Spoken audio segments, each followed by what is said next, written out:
Hey everybody, and Tony here with the review of Puccini's La Bohème, which I saw last night at the Staatsoper Schillertheater. The conductor was Lahav Shani, the production was done by Lindy Hume, the sets were done by Dan Potra, the costumes were done by Karl Friedrich Oberle, the lights were handled by Franz Peter David, and the chorus master was Martin Wright. I was mainly looking forward to this production because there were two sopranos who I not only adored so much, but I have been following their career for quite some time, ever since I was a teenager. And those were Aleksandra Kurzak, who sang Mimi, and Samuil, who sang Musetta. I'll get to them later, but first, my thoughts on the production. While it kinda lacks a little bit of that vivacity and all of those details that I would usually expect from any great La Bohème production, like we could have had some realistic depictions of streets and houses and maybe some real looking snow, because the snow that fell on stage didn't even look real at all. It just looked like pieces of paper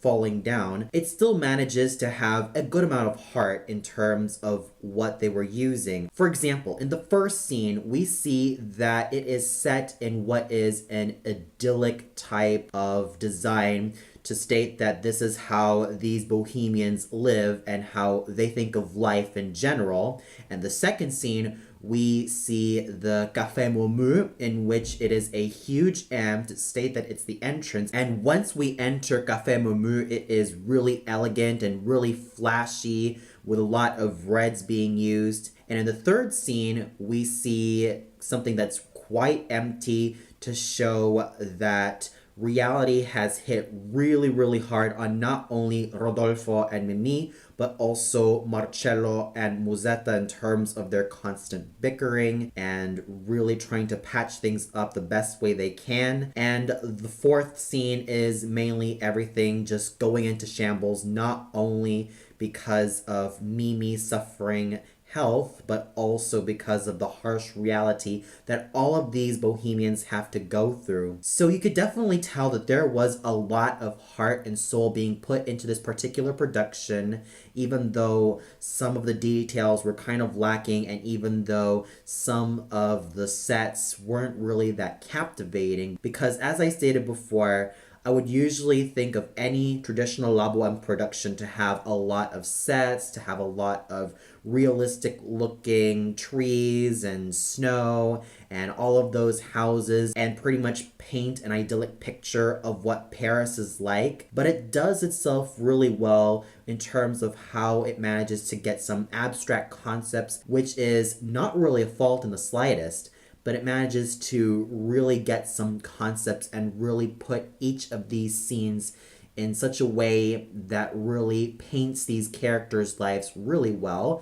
And the costumes, from what I can tell, they seem to be transported from like the mid 1800s to the time where Puccini was living, which was the tail end of the 1890s all the way up to the beginning of the 1900s and eventually the 1910s and the 1920s. And I thought that the costumes looked really, really gorgeous, even though I was kind of scratching my head as to why Musetta needed 3 different wigs. Maybe it's just to show that she loves fashion and she loves style. I don't know.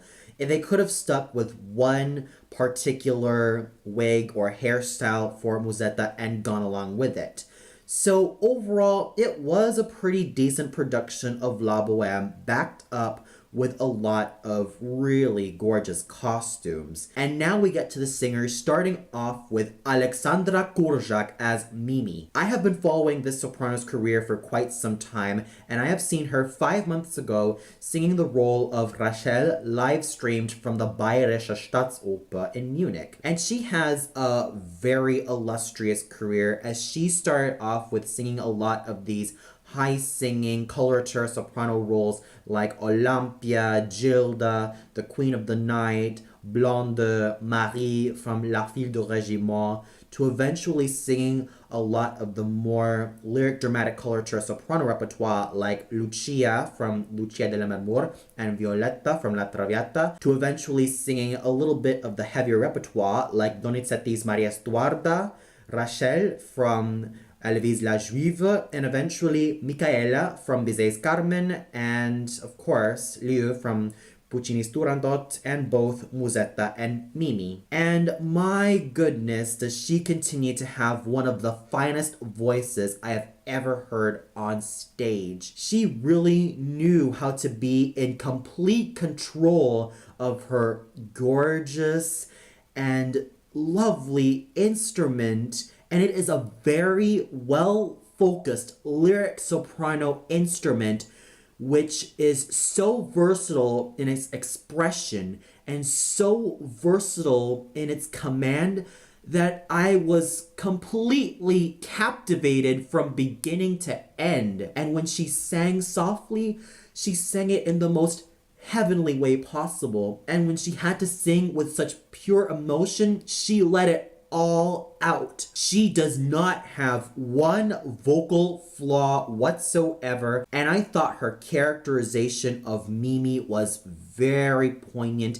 and you really felt for her when she fainted, when you feel that her life is about to slip away. You can't help but have tears well down your eyes, and they really well down. Granted, it wasn't like I was crying my eyes off, but there were moments where I was shedding a tear for Kurzak's Mimi because she was so believable in this role, and she portrayed this part with such pure conviction. From what I can tell, she also sang this role for quite some time, beginning about 3 years ago, after singing Musetta for quite some time as well. And she continues to really give the goods in terms of her grand artistry. I am really blessed to have seen her live because I've actually followed her career mostly by listening to her singing mostly on YouTube and on Spotify, and I was really happy to have heard it live because it just held up wonderfully, and she was the absolute star of the evening, and she was just a really grand artist. Anna Samuil is yet another grand artist, as she has also sung Musetta. Much like Kurzak and a lot of the other sopranos before her, she's yet another soprano who has also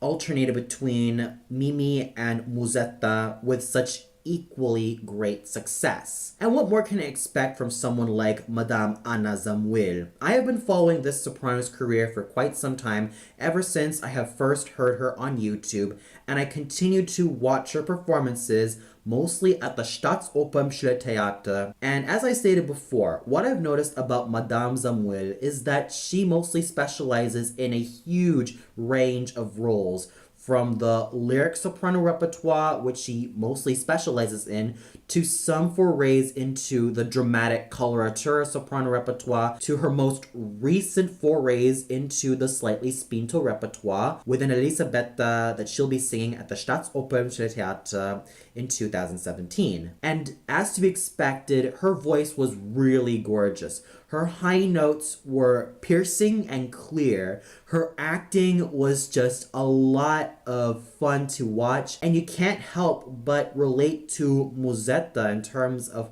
how she feels in certain situations. You can't help but really want to give this woman a hug, even though she does have such a fiery temper. She really knows how to bring out that sass, that spunk, that fun, and she was just a lot of fun to watch as Musetta. She really had a ball with this particular role, and I could definitely see the charisma and the enthusiasm which she brings out to Musetta. So I'm not gonna mince words here. Both Aleksandra Kurzak and Anna Samuil did fabulous work as the leading ladies, and they were definitely great artists of their craft, and they really knew how to give the goods in terms of their exceptional vocal prowess. But what about the men, you ask? Well, they were also wonderful, starting off with Abdella Lasri as Rodolfo. I have only heard his name in passing, and I was quite curious to how his voice sounded like, because as I read his biography, he mostly specializes in a lot of the full lyric tenor repertoire with roles like Alfredo Germont from La Traviata and the Duke from Rigoletto. And he does have a very great voice. It is well focused and it is really great on the high register, and he was a very honest singer. He was not one of those super high singing tenors, and he has a very fine technique. Granted, I would have loved to have a little bit more exuberance, the type of exuberance that I would usually expect from anyone who has sung Rodolfo, the likes of Jussi Björling or Nikolai Gedda, or even Luciano Pavarotti in his prime, and even Jose Carreras, and to some extent Placido Domingo. Heck, any tenor who has sung Rodolfo and gave that charisma and exuberance pretty much stood out in their own special way. And even though Abdelazri kind of lacked a little bit of that exuberance, he was definitely an honest singer, and he was definitely someone who had a very great sense of musicianship, and he really knew how to embody this character with his charm, and he was a very handsome figure on stage. So even though I would have loved to have a little bit more exuberance and charisma, his vocal resources were definitely at their absolute best. Artu Kataya was a fabulous Marcello, as he had a very focused baritone voice which he used very well, and he was another handsome figure on stage, and he was absolutely dashing. Gyula Orent was a round and rich Shaurnar, as he had a very gorgeous and plush baritone sound, which he has been very well known for. I've also followed his career for quite some time, as I started seeing him in roles like Papageno and Figaro, the comic baritone roles, and here he was singing yet another fine character baritone role, which he did with such aplomb and such beauty and awesome amounts of musicianship. Jan Martinic was a plush and wonderful Colline, and his rendition of his farewell to his coat, Vecchiazimara, was really poignant. You could really feel it in his voice when he's about to bid adieu to his faithful coat, which he is about to sell, and you really feel that sadness, that longing and yearning. And even in the first acts, you can't help but have a lot of fun with this guy, as he really knows how to add a little bit of that sarcasm and irony that makes Colina such a fun character to sing, especially for a lot of basso cantantes. He did a very awesome job as Colina, and his rendition of Vecchiazimara was very poignant. Olaf Behr may sound like he's past his prime, but he is still a very wonderful actor as both the landlord Benoit and the protector Alcindoro, as he had absolutely wonderful comic timing. Milos Buljajic was a wonderful Parpignol, as he was able to bring out that warm and friendly nature to this otherwise short character. And we even had such fine singing from the likes of Wolfgang Bibiuk and Irenios Grotzna, who sang the roles of the sergeant and the customs officer. So overall, the singing was, simply put, wonderful. Everyone was a star, but the ones who really shone the brightest for me were the two leading ladies, Aleksandra Kurzak and Anna Samuil. And the conducting done by Maestro Lahav Shani was wonderful all throughout. Everyone went together, and there was no sour note to be found. So overall, my word was this particular production of La Bohème at the Staatsoper Schillertheater a blast.